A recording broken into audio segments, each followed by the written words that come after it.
ಎಲ್ಲರಿಗೂ ನಮಸ್ಕಾರ. ನಮಸ್ಕಾರ.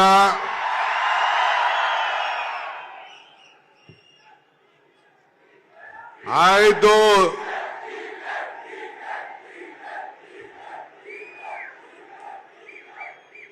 ಮೊದಲೇ ನಿಮ್ ಶಾಲು ಭಾರ ಇದೆ, ಹೂನಾರನು ಭಾರ ಇದೆ.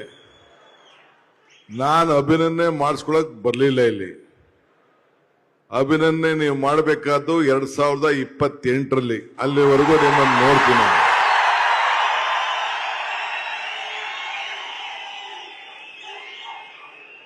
ಬಂಧುಗಳೇ,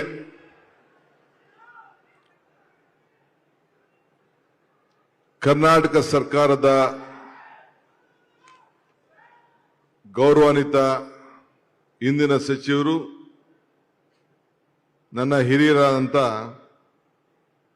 ಶ್ರೀ ಕೆ.ಜೆ. ಜಾರ್ಜ್ ಸಾಹೇಬ್ರೆ, ನಮ್ಮ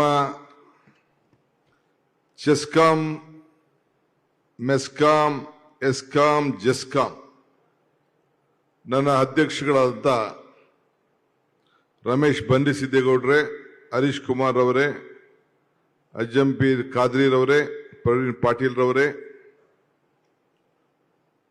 ನಿಮ್ಮ ಪದಾಧಿಕಾರಿಗಳಾದಂಥ ಬಲರಾಮ್ ರವರೇ, ಬಸವಣ್ಣವರೇ ಮತ್ತು ಗೌರವ ಗುಪ್ತಾರವರೇ, ರಾಮ್ ಪ್ರಸಾದ್ ಮನೋಹರ್ ಅವರೇ, ಎಲ್ಲ ಕಂಪನಿಗಳ ಎಂಡಿಗಳೇ, ಹಿರಿಯ ಹಾಗೂ ಕಿರಿಯ ಅಧಿಕಾರಿಗಳೇ, ಮುಖ್ಯವಾಗಿ ನನ್ನ ಪ್ರೀತಿ ಎಲ್ಲ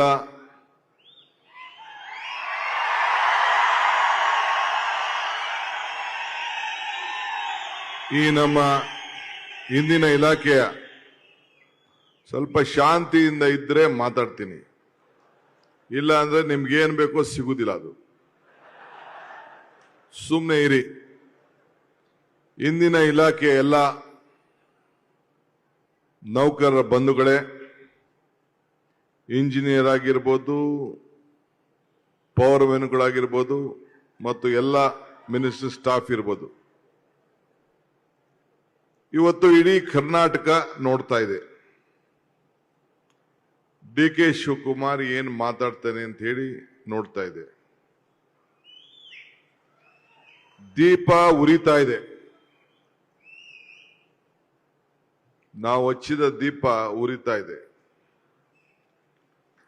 ದೀಪದ ಬೆಳಕು ಕಾಣ್ತಾ ಇದೆ.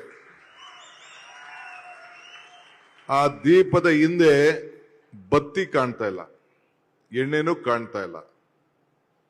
ಆ ಬೆಳಕು ಮಾತ್ರ ಕಾಣ್ತಾ ಇದೆ. ಅಂದ್ರೆ ಆ ದೀಪ ಉರಿಬೇಕಾದ್ರೆ ಬೇಕಾದ ಶ್ರಮ ಇರ್ತದೆ. ಯಾರು ಆ ದೀಪವನ್ನು ಉರಿಲಿಕ್ಕೆ ಶ್ರಮ ಪಡ್ತಾ ಇದ್ದಾರೆ. ಇವತ್ತು ಒಬ್ಬ MLA ಆದವನಿಗೆ ಕಾರ್ಯಕರ್ತರು ಫೋನ್ ಇರುವುದಿಲ್ಲ, ಫೋನ್ ನಂಬರ್ ಸಿಕ್ಕುದಿಲ್ಲ. ಆದರೆ ರೈತರಿಗೂ ಕೂಡ, ಇಲ್ಲಾಂದ್ರೆ ಯಾವನೇ ಒಬ್ಬ ವ್ಯಕ್ತಿಗೆ, ಗ್ರಾಹಕರಿಗೆ MLA ಫೋನು, MLA ಕಲೆಕ್ಷನ್ ಇಲ್ಲದೆ ಹೋಗ್ಬೋದು. ಆದರೆ ಪ್ರತಿಯೊಬ್ಬ ಇಂಜಿನಿಯರು, ಪ್ರತಿಯೊಬ್ಬ ಪವರ್ ಮೆನ್ ಕನೆಕ್ಷನ್ ಕೂಡ ಯಾವಾಗಲೂ ಕೂಡ ಆ ಫೋನ್ ನಂಬರ್ ಇಟ್ಕೊಂಡೇ ಇರ್ತಾನೆ.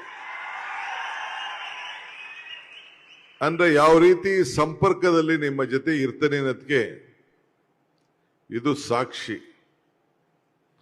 ನೀವು ಸರ್ಕಾರ ತರ್ಬೋದು, ಸರ್ಕಾರನ ತೆಗಿಬೋದು, ಅದು ಕೂಡ ನಿಮ್ಮ ಹತ್ರ ಶಕ್ತಿ ಇದೆ, ಅದು ಕೂಡ ನನಗೆ ಅರಿವಿದೆ. ಹಂಗಂತ ಮೇಲಕ್ಕೆ ಹೋಗ್ಬೇಡಿ, ಸ್ವಲ್ಪ ಭೂಮಿ ಮೇಲೆ ಇರಿ ನೀವು. ಇವತ್ತು ತಾವೆಲ್ಲ ನಾನೀಗಾಗಲೇ ಹೇಳ್ದಂಗೆ ಬೆಳಕಿನಿಂದ ಬೇಕಾದಷ್ಟು ಶ್ರಮ ಇದೆ. ಕತ್ತಲನ್ನು ದೂರ ಮಾಡುವಂತ ಕಾಯಕದ ಜೀವಿಗಳು ತಾವೆಲ್ಲ. ಹಗಲು ರಾತ್ರಿ ಅನ್ನದೇ ತಾವೆಲ್ಲ ದುಡಿತಾ ಇದ್ದೀರಿ. ನಾನು ಈ ಇಲಾಖೆಯ ಜವಾಬ್ದಾರಿ ತೆಗೆದುಕೊಂಡಾಗ ಸಿದ್ದರಾಮಯ್ಯನವರ ಕಾಲದಲ್ಲಿ ನಿಮ್ಮ ಇಲಾಖೆ ಹೇಗಿತ್ತು, ಹೀಗೇಗಿದೆ ಅಂತೇಳಿ ನೀವು ಕಲ್ಪನೆ ತಾವೆಲ್ಲ ಮಾಡ್ಕೊಳ್ಬೇಕು. ನನಗೆ ಯಾರೋ ಹೇಳಿದ್ರು, ತಗೋಬೇಡ, ಕೆಟ್ಟ ಹೆಸರು ಬಂದ್ಬಿಡ್ತದೆ, ಈ ಪವರ್ ಕಟ್ಟು, ಮಳೆ ಇಲ್ಲ, ಸಮಸ್ಯೆ, ಇದನ್ ಬೇಡ ಅಂತ ಹೇಳಿ ನನಗೆ ಅಡ್ವೈಸ್ ಮಾಡಿದ್ರು. ನನಗೆ ಹಿಸ್ಟ್ರಿ ಓದೋದ್ರಲ್ಲಿ ನಂಬಿಕೆ ಇಲ್ಲ. ಹಿಸ್ಟ್ರಿನ ಬರೆಯೋದ್ರಲ್ಲೂ ನಂಬಿಕೆ ಇಲ್ಲ. I don't believe in writing history or reading history. I believe in creating history. ಅದನ್ನ ಗುರಿ ಇಟ್ಕೊಂಡು ನನ್ನ ಕೆಲಸವನ್ನ ನಾನು ಮಾಡಿದ್ದೇನೆ. ಇವತ್ತು ಕರ್ನಾಟಕ ರಾಜ್ಯದಲ್ಲಿ ವಿದ್ಯುತ್ ಶಕ್ತಿ ಇಲಾಖೆಯ ಜವಾಬ್ದಾರಿಯನ್ನು ವಹಿಸಿಕೊಂಡ ಮೇಲೆ ಏನು ನಾನು ತೀರ್ಮಾನವನ್ನು ಮಾಡಿದ್ದೇನೆ, ನನ್ನ ತೀರ್ಮಾನ ಇಡೀ ರಾಷ್ಟ್ರಕ್ಕೆ ಒಂದು ಮಾದರಿಯಾದಂಥ ತೀರ್ಮಾನ ಅಂತ ಹೇಳಲಿಕ್ಕೆ ನನಗೆ ಬಹಳ ಸಂತೋಷ ಆಗ್ತದೆ. 19% ಟ್ರಾನ್ಸ್ಮಿಷನ್ ಲಾಸ್ ಇತ್ತು. ಆ ಲಾಸು ಇವತ್ತು 10% ಇಳಿದೆ. ಇವತ್ತು ಜಾರ್ಜ್ ಅವರು ನೆನಪು ಮಾಡ್ತಾ ಇದ್ರು, 13,000 ಎಕರೆ ಜಮೀನನ್ನ ಒಂದೇ ಜಾಗದಲ್ಲಿ 1 ಎಕರೆ ಕೂಡ ಅಕ್ವಿಷನ್ ಮಾಡದೆ ಸುಮಾರು 2,400 ಮೆಗಾವ್ಯಾಟ್ ಉತ್ಪಾದನೆ ಮಾಡಿ ಆ ರೈತರ ಜಮೀನಿನ ಮಾಲೀಕತ್ವವನ್ನು ಇಟ್ಕೊಂಡು ಇವತ್ತು ಅಲ್ಲೊಂದು ದೊಡ್ಡ ಸೋಲಾರ್ ಪಾರ್ಕ್ ಮಾಡಿದೀವಲ್ಲ, ಆವತ್ತಿನ ಕಾಲಕ್ಕೆ ದೇಶದಲ್ಲಿ ಒಂದು ಇತಿಹಾಸ ಅದು. ಇವತ್ತು ಅನೇಕ ರಾಜ್ಯಗಳಲ್ಲಿ ದೇಶಗಳಲ್ಲಿ ಮಾಡಿದ್ದಾರೋ ಏನೋ ನನಗೆ ಗೊತ್ತಿಲ್ಲ. ಆವತ್ತೇನ್ ತೀರ್ಮಾನ ಮಾಡ್ದೋ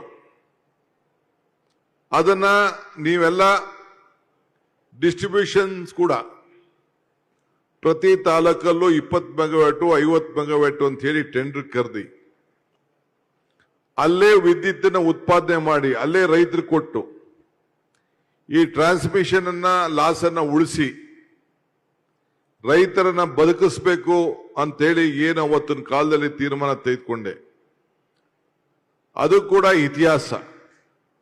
ಅದನ್ನ ಗಮನಿಸಿ ಕೇಂದ್ರ ಸರ್ಕಾರದವರು ಇವತ್ತೇನು ಕುಸುಮ್ ಯೋಜನೆ ಅಂತ ಹೇಳಿ ತಂದಿದ್ದಾರೆ, ಅದು ನನ್ನ ಕಾರ್ಯಕ್ರಮದ ಪ್ರೇರಣೆ ಅನ್ನೋದನ್ನ ತಮ್ಗೆಲ್ಲರೂ ಕೂಡ ಗೊತ್ತಿರುವಂತ ಒಂದು ವಿಚಾರ.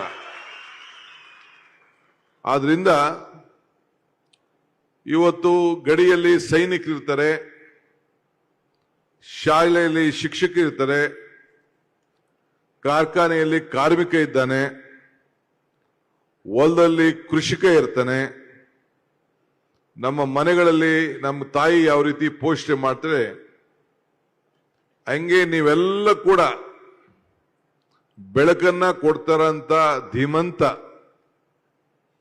ಕಾರ್ಯಕರ್ತರು ಮತ್ತು ಸಿಬ್ಬಂದಿ ನಿಮ್ಮ ಸೇವೆಯನ್ನ ಎಲ್ಲರೂ ಕೂಡ ಸ್ಮರಿಸ್ತಾರೆ. ಇಂದಿರಾ ಗಾಂಧಿಯವರ ಕಾಲದಲ್ಲಿ ನಿಮ್ಮ ಸಂಸ್ಥೆಗಳಿಗೆ ಹೊಸ ರೂಪವನ್ನು ಕೊಟ್ಟಾಗ, ಅಂದ್ರೆ ಕಾಂಗ್ರೆಸ್ ಸರ್ಕಾರ ಇಂದಿರಾ ಗಾಂಧಿಯವರ ಕಾಲದಲ್ಲಿ ನಿಮ್ಮ ಮ್ಯಾನೇಜ್ಮೆಂಟ್ ಪ್ರತಿನಿಧಿಯನ್ನ ನಮ್ಮ ಮ್ಯಾನೇಜ್ಮೆಂಟ್ ಜೊತೆಯಲ್ಲಿ ಸರ್ಕಾರ ಜೊತೆಯಲ್ಲಿ ಇರಬೇಕು ಅಂತ ತೀರ್ಮಾನ ಮಾಡಿದ್ದು ಶ್ರೀಮತಿ ಇಂದಿರಾ ಗಾಂಧಿಯವರು ಅನ್ನೋದನ್ನ ತಾವು ಯಾವುದಕ್ಕೂ ಕೂಡ ಮರಿಬಾರದು. ನಾನು ಆಗಾಗ ಒಂದು ಮಾತು ಹೇಳ್ತಾ ಇರ್ತೀನಿ, if you forget the root you will not get the fruit ಅಂತ. ಹಂಗೆ ನಿಮ್ಮ ಧ್ವನಿಯನ್ನ ಇಲಾಖೆಯ ವ್ಯವಸ್ಥೆಯಲ್ಲಿ, ನಿಮ್ಮ ಧ್ವನಿಯನ್ನ ಆಡಳಿತದಲ್ಲಿ, ನಿಮ್ಮ ಅಭಿಪ್ರಾಯವನ್ನ, ನಿಮ್ಮೆಲ್ಲರ ಅಭಿಪ್ರಾಯವನ್ನ ನಿಮ್ಮ ಪ್ರತಿನಿಧಿಗಳು ನಮ್ಮ ಇಲಾಖೆಯ ಬೋರ್ಡ್ನಲ್ಲಿ ಎಲ್ಲಿ ಇಂದಿನ ಸಚಿವರು ಕೂತ್ಕೊಳ್ತಾರೋ ಇಲ್ಲ ಎಲ್ಲಿ ಮುಖ್ಯಮಂತ್ರಿ ಕೂತ್ಕೊಳ್ತಾರೋ ಆ ಬೋರ್ಡಲ್ಲಿ, ಆ ಬೋರ್ಡಲ್ಲಿ ನಿಮ್ಮನ್ನ ಧ್ವನಿಯನ್ನ ಇಡಿಸುವಂತ ಶಕ್ತಿ ಕೊಟ್ಟದ್ದು ಶ್ರೀಮತಿ ಇಂದಿರಾ ಗಾಂಧಿಯವರು. ಇದು ನಿಮ್ಮ ತಲೆಯಲ್ಲಿ ಇರಲಿ. ಇವತ್ತು ನೀವೆಲ್ಲ ಬಡ್ದಾಡ್ತಾ ಇದ್ದೀರಿ. ಇವತ್ತು ನನ್ನ ಕರೆಸಿ, ಜಾರ್ಜ್ ಅವ್ರು ಕರೆಸಿ, ಏನು ಇವತ್ತು ಖಾಸಗೀಕರಣ ಆಗ್ತಾ ಇದೆ, ಅದರ ವಿರುದ್ಧವಾಗಿ ನಿಮ್ಮ ಹೋರಾಟ ಚಳುವಳಿ ನಡೀತಾ ಇದೆ. ಯಾವಾಗಾಯ್ತು? 2003ರಲ್ಲಿ ಕಾನೂನು ಬಂತು. ಯಾರು ತಂದ್ರು? ಬಿಜೆಪಿ ಸರ್ಕಾರ ಬಂತು. ನೀವು ಯಾರು ಅದ್ರ ವಿರುದ್ಧವಾಗಿ ಯಾರು ಮಾತಾಡಿದ್ದೀರಾ? ಯಾರು ನಿಮ್ಮ ಧ್ವನಿಯನ್ನು ಎತ್ತಲಿಲ್ಲ, ಯಾರು ಹೋರಾಟವನ್ನು ಮಾಡಲಿಲ್ಲ, ನೀವು ಯಾರು ಅವ್ರಿಗೆ ಧಿಕ್ಕಾರ ಹೇಳಲಿಲ್ಲ. ನನ್ನ ಹತ್ರ ಮಾತ್ರ ಬಂದು, ಜಾಜ್ ಹತ್ರ ಮಾತ್ರ ಬಂದು ಅದಕ್ಕೆ ಅವಕಾಶ ಕೊಡಬೇಡಿ ಕೊಡಬೇಡಿ ಅಂತ ಹೇಳ್ತಾ ಇದ್ದೀರಿ. ನೀವು ಯಾವಾಗಲೂ ನನ್ನ ಜೊತೆ ಇರ್ತೀನಿ ಅಂತ ಹೇಳ್ತಾ ಇದ್ದೀರಿ. ಯಾವ ನನ್ನ ಜೊತೆ ಇರ್ತೀನಿ ಅಂತ ಹೇಳೋದು? ಯಾರು ತಪ್ಪು ಮಾಡ್ತಾರೆ ಅವ್ರಿಗೆ ಧಿಕ್ಕಾರ ಹೇಳಿದಾಗ, ಯಾರು ಒಳ್ಳೇದು ಮಾಡ್ತಾರೆ ಅವ್ರಿಗೆ ಜೈಕಾರ ಹೇಳಿದಾಗ ಮಾತ್ರ ಅದಕ್ಕೆ ಗೌರವ ಬರ್ತದೆ. ಇಲ್ಲ ಅಂದ್ರೆ ಗೌರವ ಬರ್ಲಿಕ್ಕೆ ಸಾಧ್ಯ ಇಲ್ಲ. ನೀವು ಯಾರು ಬಸವಣ್ಣ, ನೀನಾಗ್ಲಿ, ಬಲರಾಮ್ ಆಗ್ಲಿ, ಇಲ್ಲ ನೀನಿಂದೆ ಇದ್ದಂತ ಅಧ್ಯಕ್ಷಗಳಾಗ್ಲಿ, ಯಾರು ಇದನ್ನ ಮಾಡಿರೋಂತ ಕಾನೂನು ತಂದಿರೋದು ಸರಿ ಇಲ್ಲ ಅಂತ ಯಾರು ಮಾತಾಡಿದ್ರ? ಬಿಜೆಪಿಯವರು ಬರೀ ಟೀಕೆ ಮಾಡಿಕೊಂಡು ಇವತ್ತು ಕೆಲಸ ಮಾಡ್ತಾ ಇದ್ದಾರೆ. ನಾನು ಹೇಳ್ತಾ ಇದ್ದೀನಿ, ಟೀಕೆಗಳೆಲ್ಲ ಸಾಯ್ತವೆ, ನಮ್ಮ ಕೆಲಸಗಳು ಉಳಿತವೆ ಅನ್ನೋ ಮಾತನ್ನ ನಾನು ಹೇಳ್ತಾ ಇದ್ದೀನಿ. ಸೊ ಅದರಿಂದ ನಮ್ಮ ಸರ್ಕಾರದ ಹೆಬ್ಬೆಟ್ಟು ನೀವು. ಈ ಹೆಬ್ಬೆಟ್ಟಿಲ್ಲ ಅಂದ್ರೆ ಏನು ಕೆಲಸ ನಡೆದಿಲ್ಲ, ಏನು ನಡೆದಿಲ್ಲ. ಸೊ ನಮ್ಮ ಶಾಸಕಾಂಗದಲ್ಲಿ ತಾವೆಲ್ಲ ಕಾರ್ಮಿಕರಾಗಿ ಕೆಲಸ ಕೂಡ ತಾವೆಲ್ಲ ಮಾಡ್ತಾ ಇದ್ದೀರಿ. ಮುಂಬೈ, ದೆಹಲಿ, ವಿವಿಧ ನಗರದಲ್ಲಿ ಮತ್ತು ಈಗಾಗಲೇ ಹೇಳಿದ್ದೀರಿ ಒರಿಸ್ಸಾದಲ್ಲೂ ಕೂಡ ಈಗಾಗಲೇ ಖಾಸಗಿ ಕಂಪನಿಯವರು ಇದನ್ನ ತೆಗೆದುಕೊಂಡು ನಡೆಸ್ತಾ ಇದ್ದಾರೆ ಅಂತೇಳಿ. ಹಿಂದೆ 100 ವರ್ಷ ಹಿಂದೆ ಲೈನ್ ಹಾಕಿದವರು ನೀವು, ಲೈನ್ ಎಳೆದವರು ನೀವು, ಬೆಂಬಲ ಕೊಟ್ಟವರು ಸರ್ಕಾರ. ಇದಾದ ಮೇಲೆ ಕನೆಕ್ಷನ್ ಕೊಡಕ್ಕೆ ಯಾರಿಗೋ ಖಾಸಗಿ ಕಂಪನಿಗಂತೆ ದುಡ್ಡು ಮಾಡಕ್ಕೆ. ನೀವು ಒಬ್ರು ಮನೆಗಾರು ಹೋಗಿ ಬಿಜೆಪಿ ಲೀಡರ್ಗಳಿಗೆ ನೀವಿಂತ ಮಾಡ್ತಾ ಇರೋ ತಪ್ಪು ಅಂತ ನೀವು ಯಾರು ಹೇಳಿದ್ರೇನ್ರಿ? ಒಬ್ರು ಮಾತಾಡ್ಲಿಲ್ಲ. ಆದ್ರೆ ನನಗೆ ಡಿಕೆ ಅಂತ ಇಲ್ಲಿ ಕರಿತಾ ಇದ್ದೀರಿ. ನೀವು ಈ ಡಿಕೆ ಅಂತ ಹೇಳಿದ್ರೆ ನಾನು ಜಗ್ಗೋ ಮನುಷ್ಯ ಅಂತೂ ಅಲ್ಲ. ಏನಿದ್ರು ನಮ್ದು give and take, sharing and caring. ನೀವು ನಮ್ಗೆ ಕೇರ್ ಮಾಡಬೇಕು, ನಾವು ನಿಮ್ಗೆ ಕೇರ್ ಮಾಡಬೇಕು. ಗ್ಯಾರಂಟಿ ತಾನೆ? ಈ ಅಗ್ರಿಮೆಂಟ್ ಗ್ಯಾರಂಟಿ ತಾನೆ? 2028 ಸರ್ಕಾರ, ನಿಮ್ ಸರ್ಕಾರ ವಾಪಸ್ ಬರ್ಬೇಕು ತಾನೆ?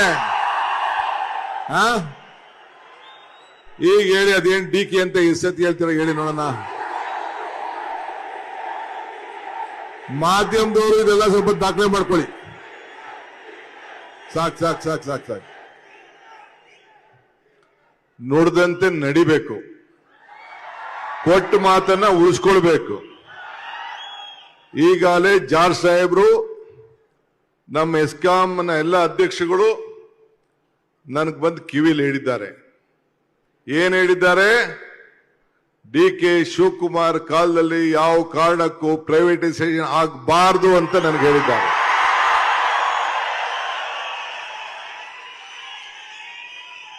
ಅದು ನನ್ನ ಕಿವಿಲಿ ಹೇಳಿದ್ದಾರೆ. ನನ್ನ ಅಭಿಪ್ರಾಯ ಏನು ಅಂತ ನಾನು ಹಿಂದೆನೇ ಹೇಳಿದ್ದೀನಿ. ಆದರೆ ಮತ್ತೆ ಇದನ್ನ ನನ್ನ ಕ್ಯಾಬಿನೆಟ್ ತೆಗೆದುಕೊಂಡೋಗಿ ನಾನೊಬ್ಬನೇ ತೀರ್ಮಾನ ಮಾಡುವುದಿಲ್ಲ. ನನ್ನ ಕ್ಯಾಬಿನೆಟ್ ಮಿನಿಸ್ಟರ್ಸ್ ಚರ್ಚೆ ಮಾಡ್ತೀನಿ. ನಿಮ್ಮ ಅಭಿಪ್ರಾಯನೇ ನನ್ನ ಅಭಿಪ್ರಾಯ. ಯಾರ ಅಭಿಪ್ರಾಯ? ನಿನ್ನ ಅಭಿಪ್ರಾಯ ನನ್ನ ಅಭಿಪ್ರಾಯ. ನೀವು ನೌಕರರು ಹೇಳಿದ್ದೀರಿ, ಎಸ್ಕಾಂ ಅಧ್ಯಕ್ಷಗಳಿಗೂ ಹೇಳಿದ್ದಾರೆ, ನನ್ನ ಮಂತ್ರಿಗಳು ಹೇಳಿದ್ದಾರೆ. ಅದೆಲ್ಲ ಕೂಡ ಚರ್ಚೆ ಮಾಡಿ ನೀವು ಏನು ನನಗೆ ಜವಾಬ್ದಾರಿ ಕೊಟ್ಟಿದ್ದೀರಿ, ಏನ್ ನನಗೆ ವಿಶ್ವಾಸ ವ್ಯಕ್ತಪಡಿಸಿದ್ದೀರಿ, ಏನ್ ನಂಬಿಕೆ ನನ್ನ ಮೇಲೆ ಇಟ್ಟಿದ್ದೀರಿ. ನಾನು ಆಗಾಗ ಒಂದು ಮಾತು ಹೇಳ್ತಾ ಇರ್ತೀನಿ, ನಿಂಬೆಗಿಂ ಉಡಿ ಇಲ್ಲ, ದುಂಬಿಗಿಂ ಕರಿ ಇಲ್ಲ, ಶಂಭುಕಿನ್ನ ಅಧಿಕ ದೇವನಿಲ್ಲ ಅಂದ್ರೆ ನಿಂಬೆಹಣ್ಣು ಇದೆಯಲ್ಲ, ನಿಂಬೆಹಣ್ಣು ಎಲ್ಲಾ ಹುಳಿಗಳಿಗೂ ಕೂಡ ಹುಳಿ ಬಹಳ ಶ್ರೇಷ್ಠ ಅಂತೆ. ನಮ್ಮ ಹೆಣ್ಮಕ್ಳು ಗೊತ್ತು. ಹುಣಸೆಹಣ್ಣು ಹುಳಿ, ಮಾವಿನ ಹುಳಿ, ದ್ರಾಕ್ಷಿ ಹುಳಿ, ಎಲ್ಲಾ ಹುಳಿಗಳು ಕೂಡ ನಿಂಬೆಹಣ್ಣು ಹುಳಿ ಬಹಳ ಶ್ರೇಷ್ಠ ಅಂತೆ. ದುಂಬಿಗಿಂ ಕರಿಯಿಲ್ಲ ಕಪ್ಪು. ಈ ಮೈಕಲ್ ಕಪ್ಪು, ಕೂದಲಲ್ ಕಪ್ಪು, ಬಟ್ಟೆಲ್ ಕಪ್ಪು ಎಲ್ಲದಕ್ಕೂ ಕೂಡ ಹಳ್ಳಿಲಿ ಆ ಕಪ್ಪು ಬಹಳ ಶ್ರೇಷ್ಠ ಅಂತೆ. ಗ್ಲಾಸ್ ಹೊಡೆದಾಗ ಹೊಡಿತಂತೆ. ಶಂಭುಕಿನ ಅಧಿಕ ದೇವನಿಲ್ಲ ಅಂದ್ರೆ, ಶಂಭು ಅಂದ್ರೆ ಶಿವ. ನಮ್ಮ ಹಿಂದೂ ಧರ್ಮದಲ್ಲಿ ಎಲ್ಲಾ ದೇವರಿಗೂ ದೊಡ್ಡ ದೇವರು ಶಿವ, ಪರಮೇಶ್ವರ. ಅವನಿಗೆ ಶಂಭು ಅಂತ ಕರೀತಾರೆ. ನಿಂಬಿಗಿಂ ಉಳಿ ಇಲ್ಲ, ದುಂಬಿಗಿಂ ಕರಿ ಇಲ್ಲ, ಶಂಭುಕಿನ ಅಧಿಕ ದೇವನಿಲ್ಲ, ನಂಬಿಕೆಗಿನ್ನ ದೊಡ್ಡ ಗುಣ ಇಲ್ಲ. ಎಲ್ಲಾ ಗುಣಗಳಕ್ಕಿನ್ನ ದೊಡ್ಡ ಗುಣ ಯಾವುದು ಅಂದ್ರೆ ನಂಬಿಕೆ. ಹಂಗೆ ನಿಮ್ಮ ಮೇಲೆ ನಂಬಿ ನಾನು ನೆಕ್ಸ್ಟ್ ಕ್ಯಾಬಿನೆಟ್ ನಲ್ಲಿ ತೀರ್ಮಾನ ತೆಗೆದುಕೋತೀನಿ. ನೀವೇನಾದ್ರು ಹೆಚ್ಚು ಕಮ್ಮಿ ಮಾಡಿ ಮೋಸ ಮಾಡಿದ್ರೆ ಏನ್ ಮಾಡ್ತೀನಿ? ವಾಜಪೇಯಿ ಸರ್ಕಾರದಲ್ಲಿ, ಬಿಜೆಪಿ ಸರ್ಕಾರದಲ್ಲಿ ಏನ್ ತೀರ್ಮಾನ ಆಯ್ತು ಆ ಕಡೆ ನಾನು ತಿರುಗಿ ನೋಡ್ಬೇಕಾಯ್ತದೆ. ಅದಕ್ಕೆ ಅವಕಾಶ ಕೊಡಕ್ ಹೋಗ್ಬೇಡಿ. ನಿಜ ತಾನೇ ನಾನು ಹೇಳ್ತಾ ಇರೋದು? ಅಷ್ಟೇ. ಸೊ ಹಂಗೆ ಇವತ್ತು ನಮ್ಮ ನಿಮ್ಮ ಸಂಬಂಧ ಗಟ್ಟಿಯಾಗಿರಬೇಕು. ಇಂದಿರಾ ಗಾಂಧಿ ಅವರು ತೆಗೆದುಕೊಂಡಂತ ತೀರ್ಮಾನ, ನಿಮ್ಮೆಲ್ಲರ ಧ್ವನಿ ಈ ಇಲಾಖೆಯಲ್ಲಿ ಇರಬೇಕು ಅನ್ನೋ ದೃಷ್ಟಿಯಿಂದ ಅವತ್ತು ತೀರ್ಮಾನವನ್ನ ಮಾಡಿದ್ದಾರೆ. ಸೊ ಹಂಗೆ ವಿದ್ಯುತ್ ಶಕ್ತಿ ಇಲಾಖೆಯಲ್ಲಿ ದೊಡ್ಡ ಕ್ರಾಂತಿಕಾರಿ ಬದಲಾವಣೆ ಹಿಂದೆನೂ ಮಾಡ್ದೋ. ಇವತ್ತು ಜಾರ್ಜ್ ಅವರು ಈ ಜವಾಬ್ದಾರಿಯನ್ನು ತೆಗೆದುಕೊಂಡ ಮೇಲೆ ಅವರು ಕೂಡ ಇವತ್ತು ಹೊಸ ಪವರ್ ಸೆಕ್ಟರ್ಗೆ ಆಡ್ ಮಾಡ್ತಾ ಇದ್ದಾರೆ. ಹಿಂದೆ ಬಿಜೆಪಿ ಸರ್ಕಾರ ಇತ್ತು, ಮಧ್ಯದಲ್ಲಿ ಯಾವ್ದಾದ್ರು ಏನಾರು ಪವರ್ ಆಡ್ ಆಯ್ತಾ? ಯಾವ್ದಾದ್ರು ಹೊಸ ಯೋಜನೆ ಬಂತ? ಯಾವ್ದಾದ್ರು ಹೊಸ ಬಿಲ್ಡಿಂಗ್ ಬಂತ? ಹಿಂದಿನ ಭವನ ಅಂತ ಕಟ್ತೆ, ಹೌಸಿಂಗ್ ಬೋರ್ಡ್ ಅಲ್ಲಿ ನಿಮ್ ಬಿಲ್ಡಿಂಗ್ ಇತ್ತು ನೋಡಿದ್ರು. ಹಿಂದಿನ ಭವನ ಅಲ್ಲಿ ಹೆಂಗಿತ್ತು? ರೇಸ್ ಕೋರ್ಸ್ ರೋಡ್ ಎದುರುಗಡೆ ನೋಡಿದಿರ ಜಾಗ, ಖಾಲಿ ಜಾಗ ತೆಗೆದು ಒಂದು ಸಾಕ್ಷಿ ಗುಡ್ಡೆ ನಿರ್ಮಾಣ ಮಾಡಬೇಕು ಅಂತೇಳಿ ಅಲ್ಲೊಂದು ಒಳ್ಳೆ ಬಿಲ್ಡಿಂಗ್ ಕಟ್ತು. ಕ್ರೆಡಲ್ ಬಿಲ್ಡಿಂಗ್ ನೋಡಿದೀರಾ ನೀವು? ಯಾವ ರೀತಿ ಕ್ರೆಡಲ್ ಬಿಲ್ಡಿಂಗ್ ಕಟ್ಟಿದೀವಿ ಅಂತ, ಕ್ರೆಡಲ್ ಯಾವ ರೀತಿ ಸ್ವರೂಪ ಕೊಟ್ಟಿದೀವಿ ಅಂತ ತಾವೆಲ್ಲ ಗಮನಿಸಿದ್ದೀರಿ. ಹಂಗೆ ಇವತ್ತು ಅವಕಾಶ ಸಿಕ್ಕಿದಾಗೆಲ್ಲ ಸಾಕ್ಷಿ ಗುಡ್ಡೆಗಳನ್ನು ನಿರ್ಮಾಣ ಮಾಡಿದ್ದೀವಿ. 7 ವರ್ಷಕ್ಕೊಮ್ಮೆ ವೇತನ ಪರೀಕ್ಷಣೆ ಇತ್ತು. ನಾನೇನ್ ಮಾಡಿದೆ? 5 ವರ್ಷಕ್ಕೆ ಮಾಡಿದೆ. ಲಾಭ ಆಯ್ತೋ ಇಲ್ಲೋ? ಒಂದೇ ಸತಿ ಎಷ್ಟು ಪರ್ಸೆಂಟೇಜ್ ನಿಮ್ಗೆ ಎನ್ಹಾನ್ಸ್ಮೆಂಟ್ ಕೊಟ್ಟೆ? ನೆನಪಿಟ್ಕೊಂಡಿದ್ದೀರೋ ಮರ್ತು ಬಿಟ್ಟಿದ್ದೀರೋ? ಆಗಾಗ ನಾನು ಹೊಡಿತಾ ಇರ್ಬೇಕು, ನಿಮ್ ಮೀಟ್ರು ತಿರುಗಿಸ್ತಾ ಇರ್ಬೇಕು. ಎಲ್ಲ ಮರ್ತು ಬಿಟ್ಟಿದ್ದೀರಿ, ಹಳದಾಗೋಯ್ತು. ಆ ಬದುಕು ಎಷ್ಟು ದಿನಕ್ಕೆ ಅನುಕೂಲ ಆಯ್ತು? ಇಡೀ ಜೀವನ ಅನುಕೂಲ ಆಯ್ತೋ ಇಲ್ಲೋ? ಇಂಜಿನಿಯರ್ಗಳನ್ನ ಆಯ್ಕೆ ಮಾಡ್ತಿದ್ದು, ಲೈನ್ ಮನ್ ಆಯ್ಕೆ ಮಾಡ್ತಿದ್ದೋ ಎಲ್ಲ ನಿಮ್ ಇಂಜಿನಿಯರ್ಗಳ ಹತ್ರ ಪೆನ್ಸಿಲ್ ಕೊಟ್ಬಿಟ್ಟು ಬರೆದು ತಿರ್ಗಾ ತಿದ್ದುಬಿಟ್ಟು ಆಮೇಲೆ ಇಂಜಿನಿಯರ್ಗಳು ತಗೋತಾ ಇದ್ರು. ನಾನು ಕೆಲಸ ಮಾಡಿದ್ದ ಟ್ರಾನ್ಸ್ಪರೆಂಟ್ ಆಗಿ ಒಬ್ರು ಕೂಡ ₹1 ಲಂಚ ಕೊಡದೆ ಸುಮಾರು 25,000 ಜನನ ಲೈನ್ ಮೆನ್ಗಳನ್ನ 20,000 4-5 ಜನ ಇಂಜಿನಿಯರ್ಸ್ನ ಆಯ್ಕೆ ಮಾಡುತ್ತಾ ಇಲ್ಲೋ? ಆ ಪದ್ಧತಿ ನಡ್ಕೊಂಡು ಬರ್ತಾ ಇದೆ ಇಲ್ಲೋ? ಬೇರೆಯವರೆಲ್ಲ ಪೆನ್ಸಿಲ್ ಅಲ್ಲಿ ಬರ್ಸಿದ್ ನಿಜ ತಾನೆ? ಇದನ್ನ ನೀವು ಸ್ಮರಿಸ್ಕೊಳ್ಬೇಕು. ಅದಕ್ಕೆ ಉಪಕಾರ ಸ್ಮರಣೆ ಅಂತ ನಾನು ಹೇಳುದು. ಒಂದೇ ಬಾರಿಗೆ 26% ನಾನು ಯಾವುದು ಯೋಚನೆ ಮಾಡದೆ ಸ್ಟೇಟ್ ಲೆವೆಲ್ ಅಲ್ಲಿ ಬೇರೆ ತೀರ್ಮಾನ ಇತ್ತು, ನಿಮ್ಮಲ್ಲಿ ಒಂದು ತೀರ್ಮಾನ ತೆಗೆದುಕೊಂಡು ಇವತ್ತು ಮಾಡಿದ್ದೇವೆ. ಶರಾವತಿ ಪಂಪ್ ಸ್ಟೋರೇಜ್ ಅದು ಕೂಡ ಸುಟ್ಟೋಗಿತ್ತು. ಕೇವಲ 1 ತಿಂಗಳಲ್ಲಿ ವಾಪಸ್ ರಿಪೇರಿ ಮಾಡಿಸಿದ್ದೋ ಇಲ್ಲ ಅದನ್ನ? ಇಡೀ ದೇಶ ವಿದೇಶಕ್ಕೆಲ್ಲ ಹೋಗಿ ವಾಪಸ್ಸು ಮತ್ತೊಂದು ಪಂಪ್ ಸ್ಟೋರೇಜ್ ಮಾಡಕ್ಕೆ ಅವತ್ತು ಕೂಡ ರಿಪೋರ್ಟ್ ಕೊಟ್ಟೇ ಇಲ್ಲ ನಾನು. ಸೊ ಹಂಗೆ ಇವತ್ತು ಎಲ್ಲರಿಗೂ ಕೂಡ ಈ ರೀತಿ ಮಾಡ್ತಾ ಇದ್ದೀವಿ. ಇವತ್ತು ಪಾವಗಡದಲ್ಲಿ ಹೋಗಿ ನೀವು ರೈತರು ಕೇಳಿ, ಪಾಪ ತಂದೆ ತಾಯಿಂದಿರು, ಅವ್ರ ಹೆಸರು ಖಾತೆ ಇರಲಿಲ್ಲ, ದಾಖಲೆಗಳಿರಲಿಲ್ಲ. ಎಲ್ಲ ಇಂಜಿನಿಯರು ಮತ್ತೊಂದು ಎಲ್ಲ ಸಬ್ ರಿಜಿಸ್ಟರ್ ಆಫೀಸು ಖಾತೆ ಮಾಡೋನೆಲ್ಲ ಅಲ್ಲೇ ಹೋಬಳಿಲೇ ಕುಂಡಿಸ್ಬಿಟ್ಟು ಅಲ್ಲೇ ಏನೇನು ತೀರ್ಮಾನ ಮಾಡಬೇಕು ಮಾಡಿ ಇವತ್ತು ಎಲ್ಲ ಜನರಿಗೆ ರೈತರಿಗೆ ಅನುಕೂಲ ಆಗ್ತಾ ಇದೆ. ಆ ಭೂಮಿನ ಉಳಿಸ್ಕೊಂಡಿದ್ದಾರೆ ಆ ರೈತರು. ಹಂಗೆ ಇವತ್ತು ನನಗೆ ಸಮಾಧಾನ ಇದೆ. ನಾನು ವಿದ್ಯುತ್ ಶಕ್ತಿ ಮಂತ್ರಿ ಆದಾಗ, ಹಿಂದಿನ ಮಂತ್ರಿ ಆದಾಗ ನನ್ನ ಬದುಕಿನಲ್ಲಿ ಒಂದು ಸಾಕ್ಷಿ ಗುಡ್ಡೆನ ಬಿಟ್ಟಿದ್ದೀನಿ ಅನ್ನೋದು ನನಗೆ ನೆನಪಿದೆ. ಇನ್ನ ಬೇಕಾದಷ್ಟು ಜನ ಬದಲಾವಣೆ ಮಾಡಬಹುದು, ಆದ್ರೆ ನನ್ನ ಎಲ್ಲರೂ ಕೂಡ ಯಾರು ಒಪ್ಪದೇ ಹೋಗ್ಲಿ, ನನ್ನ ಕಾನ್ಶಿಯಸ್ ಒಪ್ಪಬೇಕಲ್ಲ, ಆ ರೀತಿ ನಾನು ಕೂಡ ಕೆಲಸವನ್ನ ನಾನು ಮಾಡಿದ್ದೇನೆ. ಇವತ್ತು ಕೂಡ ನನಗೇನು ಜವಾಬ್ದಾರಿ ನಮ್ಮ ಪಕ್ಷ ಮತ್ತು ನಮ್ಮ ಸರ್ಕಾರ ಮತ್ತು ನನ್ನ ಶಾಸಕರು ನನ್ನ ಮೇಲೆ ಇಟ್ಟಿದ್ದಾರೆ. ಏನೇ ಮಾಧ್ಯಮದವರು ಏನೇ ಗೊಂದಲ ಹೇಳಿದ್ರು ಕೂಡ, ಬೇಕಾದಷ್ಟು ಗುಂಪುಗಳಂತ ಮಾತಾಡ್ತಿದ್ರು ಕೂಡ, ನಾನು ಯಾವತ್ತೂ ಒಂದು ಮಾತು ಹೇಳ್ತಿದ್ದೆ, ನನ್ನ ನಂಬರ್ 136 ಅಂತ. ಸಿದ್ದರಾಮಯ್ಯನವರು ಸೇರಿಸಿ ನನ್ನ ನಂಬರ್ 136. ಆ 136 ಗಟ್ಟಿ ಆಯ್ತು ತಾನೆ? 5 ಬೆರಳು ಸೇರಿ, 5 ಗ್ಯಾರಂಟಿ ಸೇರಿ ಈ ಕೈ ಮುಷ್ಟಿ ಆಯ್ತು ತಾನೆ? ಗಟ್ಟಿ ಆಯ್ತು ತಾನೆ? 5 ಗ್ಯಾರಂಟಿ ನಿಮ್ ಗ್ಯಾರಂಟಿನೂ ಸೇರಿ ಈ ಕೈ ಗಟ್ಟಿ ಆಯ್ತು ತಾನೆ? ಹಂಗೆ ಒಗ್ಗಟ್ಟಿನಲ್ಲಿ ಬಲವಿದೆ. ನೀವು ಕೂಡ ಎಲೆಕ್ಷನ್ ನಿಂತ್ಕೋತೀರಿ, ನೀವು 2 ಗುಂಪು ಮಾಡ್ಕೋತೀರಿ, ನೀವು ಎಲ್ಲೆಲ್ಲ ಬಡ್ದಾಡ್ತೀರಿ.